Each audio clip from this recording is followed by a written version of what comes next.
programmer wrote one line of code, added the comment, "What the F asterisk asterisk asterisk," and accidentally became a legend. That single line made one of the fastest 3D games ever run smoothly on machines that had no business doing it. Okay, but hold on, a line of code becoming legendary? That sounds like programmer folklore. What did it actually do? It computed something called an inverse square root.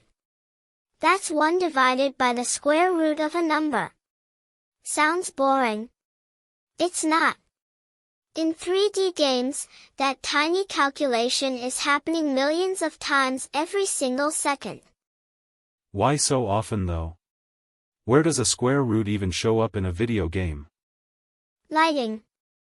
Every time light hits a surface, the game needs to know which way that surface is facing. That direction is stored as a vector, and to use it, you have to normalize it, shrink it down to length 1. And normalizing means dividing by the vector's length. And the length is a square root. So every polygon, every frame, every reflection, square roots, everywhere. Exactly. Now here's the problem. Back in 1999, when Quake III Arena came out, computers were slow. And of all the basic math operations, square root and division were the most expensive things a processor could do. How expensive are we talking? Like, noticeably slow? A single square root could cost dozens of clock cycles. Multiply that by millions per second, and suddenly your beautiful game is crawling. Developers were desperate for a shortcut. So somebody found one. And this is where it gets weird, right? Very weird. To understand the trick, you need to know how computers actually store decimal numbers. It's a format called floating point. Floating point. That's like scientific notation for computers, isn't it? Precisely. A number is split into 2 parts, an exponent that says how big it is, and a mantissa that gives the precise digits. It's basically the computer storing numbers in the language of powers of 2. And here's the beautiful accident. Because the exponent is baked right into those bits, the raw binary pattern of a floating point number is secretly close to its own logarithm. Wait, back up. The bits themselves behave like a logarithm? Just by existing? Just by existing. And that matters because logarithms turn hard operations into easy ones. A square root becomes a division by 2. An inverse square root becomes multiply by -1/2. Suddenly the scary math is just simple arithmetic on the bits. So instead of asking the processor to do a square root, they treated the number as a plain integer and did cheap math on its bit pattern. That's the heart of it. And that's where the magic number appears. The code takes the bits, shifts them right by 1, and subtracts them from a constant, 0x5f3759df. 0x5f3759df. That is such a random-looking string of characters. What does it even mean?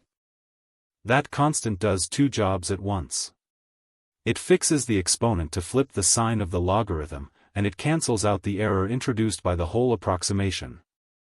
It's a correction factor, hand-tuned to be nearly perfect. And after that one subtraction, you're already close to the answer? Shockingly close. Within a few percent, from just a subtraction and a bit shift. Then one line of Newton's method, a classic technique for refining a guess, polishes it to near-perfect accuracy. That's it. No square root, no division.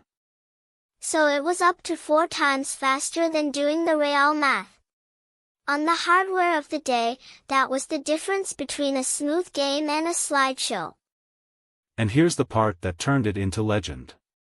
When the Quake III source code was released years later, programmers found this trick, and right next to that magic number was the comment, "What the F asterisk asterisk asterisk." So even the developers didn't know where the number came from? It was already a mystery inside the company?